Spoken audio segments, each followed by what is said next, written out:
Hello guys, it's me, Shadowile here, making another YouTube video. Monsters of Etheria podcast. It's doing real fine and spiffy here, all that grand stuff. Not sure what I want to cover. Oh, well, yeah, I know what I'm going to cover. We're only going to be doing fan suggestions today. I guess you could call this another ZorminyBonBon episode because, coincidentally, all these monsters have been made by ZorminyBonBon. Real nice, real nice. I've always been a fan of Zorminy's work. In case you can't tell, I think Zorminy has been my most featured creator. And that's fine with me. Zorminy's work is honestly some of my favorite. My favorite monster of Zorminy still is the Ragice. But like, all in all, I've been enjoying Zorminy's work since about October. It's been over 2 months now since I've started featuring Zorminy. Real great stuff. So let's get right into the news. I don't know. I'm just really tired, so I'm just kind of rushing through this. That's why we're only doing monster lore. Hurry up, 2019, so I can stop doing videos every freaking day. This is draining, okay?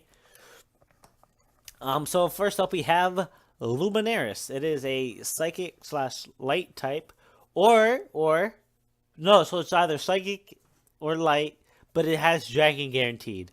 So it has more energy, resistance, and speed than Umbris. So Bane resistance is supposed to be Umbris' counterpart. Yeah, so pretty much has more energy, resistance, and speed than Umbris, but has less attack and defense. So it will be a female. Well, it's most likely gonna be female. So it's intended to have a move that boosts its speed and energy. So similar to Dragon Dance, except instead of boosting physical attack, it boosts special attack. Well, energy. So Luminaries and Umbra are supposed to be like yin and yang. So I think Yang's the dark side. So Umbra's supposed to be yang, whereas Luminaries is supposed to be the yin. So and at this point, their names even their names are meant to like bounce off each other. So they're both Roman. Well, either Romaine or Roman. I'm not entirely sure which one it's called. But so Umbrus' name is derived from the word the Roman shadow, whereas Luminaries is derived from the Roman light. So, in similar concept or to Marshadow, when Luminaries does an attack, it gains a psychic aura. And I personally, my personal feelings about it would be like, hey, this bad boy right here, yeah, you see this? You see this? Now it's slightly stronger. Why? Because it's entered its battle state and it's now ready to things up. I censored myself there. And it's not even like it gains like that giant wings, the giant wings and like horns. Its body becomes a lighter shade in general. Add more touch to it. Its eyes, I don't know if I think they're open because there's like aura underneath of it. So I would assume that they're open now. I might be wrong. ZorminyBonBon, correct me if I'm wrong, But yeah, it looks real neat, real neat. Moving on to the next monster, which is, also made by ZorminyBonBon. And it's called Vera Deena. So it's most likely going to be an ethereal, although it does have the possibility to be draconian, but I feel like draconian would be a stretch because it's not really like dragon based. Oh well. Hold on.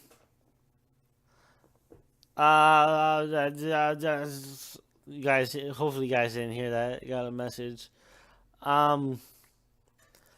So we got Vera Deena, who's a cosmic aether type, and it would be related to a Lola Fairy.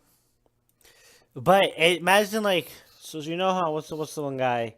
Uh, I don't know. We're just gonna compare it to him. So Pokemon A, known to have a bunch of small, weaker Pokemon Bs around it. So Vera Deena is related to Lullaferry, since it always has a bunch of Lullaferries around it. You know, there, hey, look, nice. You were always wrong with that.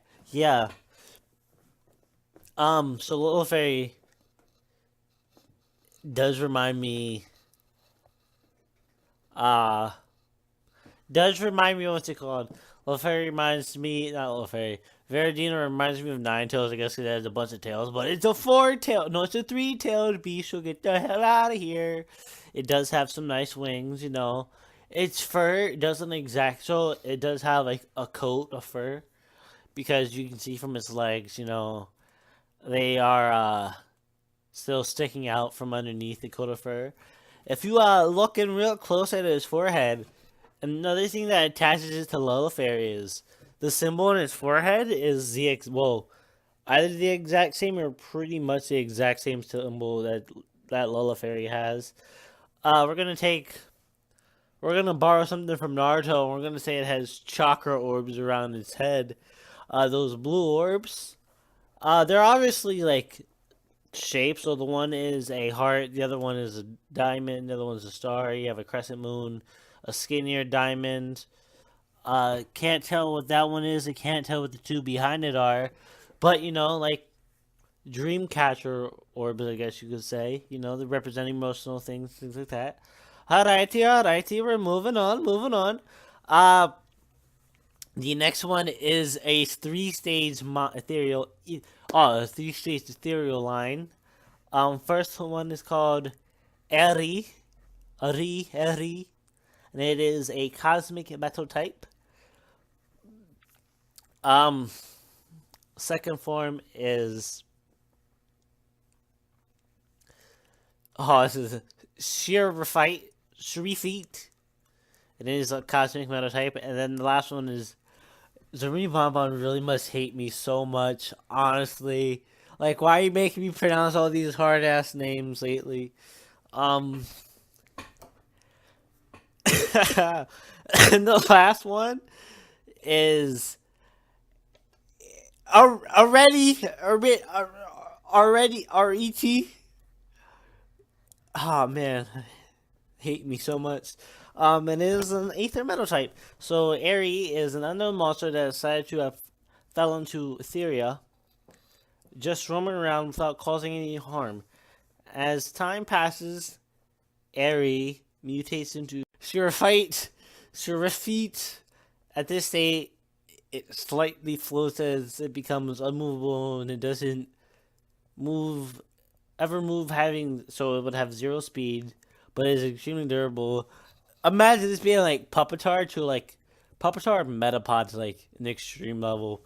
So I know Puppetar is like supposed to just rest there, and so is Shelgon. Shelgon's also supposed to rest there, but it does have feet. I know Metapod's supposed to just rest there too, but this is like extreme. It has no speed, so it's going nowhere. Unless you give it like tackle or some of those moves that just moves it forward, then it could move. But like 0 speed, the hell are you doing? If you're not at the requirements to mutate, good luck there, kiddo. You're dying right away. Or just until someone finds you. Having the highest defense and resistance, but at the cost of movement speed and able to... Oh, never mind. Scratch that.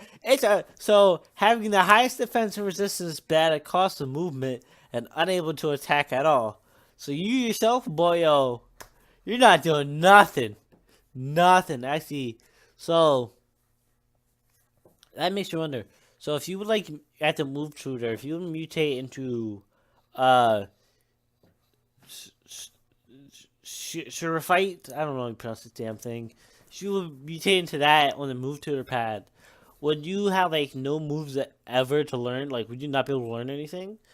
And then until it mutates into already breaking out of its indestructible prison. Oh, so this pretty much takes like, imagine just having like 9,999 resistance, 9,999 defense, and like 9,999 HP, but like nothing else. It can't do nothing.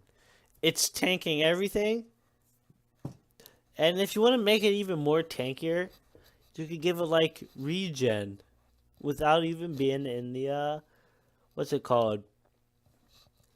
Safe zone. Totem using the area bring off indestructible, now being able to move at a surprisingly high speed, with the size being the size of 2.5 Igna Titan stacked up on each other. So this dude is a behemoth. This is gigantic. Arrey's both attack and energy are unrivaled as it can hit hard with its massive arms by swinging them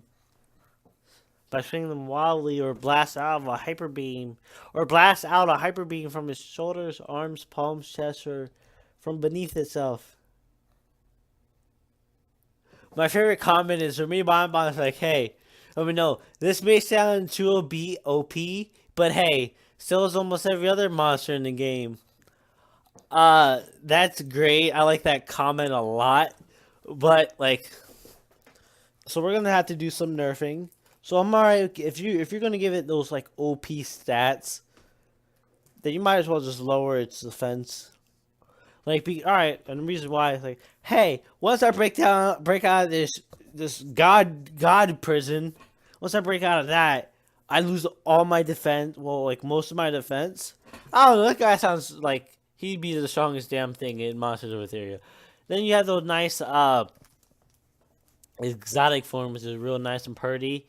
You know, I'm gonna let you guys see that for a minute. Alright. Moving on. Next you have Kelios, and it is a fire poison type. It's pretty much short and simple. It's a toxic chameleon that has a fiery tongue. You know what? When I first saw this, and I was skimming down the list of images that Zorminy sent me, I was like, yo, did he just send me a damn P? Like a capital P? And then I was looking at it, I was like, oh no, it's a damn chameleon and at his neck. But as I was looking at it, I showed I was like, dude, I see a letter P with legs. And, oh god. And it took me a moment. I had to scroll up and I was like, dude, what the hell is this? Honestly, like, if you just, like, glance at it, it looks like it's a letter P with, like, some appendages on it. And it is, like, the dumbest thing. But, no, alright, I'm not calling this monster dumb, but it's, like, glancing at it, it sounds like it's the dumbest thing. What else is there? So, for Kelios, you know, it has a long-ass tail, if you realize, if you look at it, because not only is the tail wrapped up, like, according, if I'm gonna compare this to the size of Radatron. Say it's like Radatron's size, standing up wise. It might be bigger. If it's like the size of Jardrix and its tail is not that long, but if it's the size of like Radatron, if it's the size of that, then this bad boy right here has like a 20-meter long tail minimum, because it's already like rolled up. Like how many layers of rolls is that? 1, 2, 3, 4, 5, 6 ish. 5, 6.5. 5, 6.5. Yeah, not no 5, 5.5. 5, 6.5. Derek, you're smart. You're so smart. And then you got your exotic purple variant, which honestly I like the red one more because like focus. So like the tail is like your key part right here right now. I understand like the front's all cool enough, but you have this long ass tail, so you better be able to pull out like some physical damage or like physical defense for like hella good with your tail. It better give you that long boy reach, you know. All right. Moving on, we have Codebt. So for those that want to know the reason why this monster was made, I quote ZorminyBonBon right now. So, alright, this is information I was given. Codebt, Ice/Cosmic type. And it is just a Comet waifu.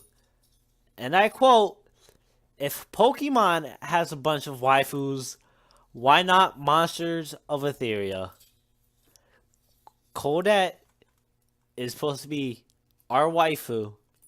So, I'm not encouraging the usage of Codebt in your like fapping material, but you know, if it was meant to do that, why not take advantage of its purposes? Uh, you know, it has long hair if you're into that. Soulless fucking eyes. Has those. It has those anime skinny ass legs if you're into that. Um, real small, real petite body. I'd say we're not. I don't know if this is Zermany. We might have to send the FBI at your door. Um, because this is reaching on terms of like petite lolly body material, and that shit's illegal, my boy. We gonna have to send the FBI at your door? I think so. It seems like we might. Like, better keep it legal, boyo. If you don't want to keep it legal, you know, we woo. But yeah, real nice, real nice. So we're gonna wrap up this episode of ZorminyBonBon monster drawings. You know, keeping it. If Poe won't sponsor me, ZorminyBonBon will. I'll get all the monsters I need. This is great. But yeah, we're gonna end it there. Tomorrow I will release more information on the giveaway, so check that out. You know, you could win one of three $20 gift cards of your choice. Hell, for all I know, you could send in a duplicate email and win 2 damn gift cards. Holy, or you could win all 3. What the, like, if no one bothers to fucking enter, yeah, boy, you got yourself 3 gift cards right there. But I'll see you guys in the next video, which will be tomorrow, probably earlier in the day than this. So, ciao.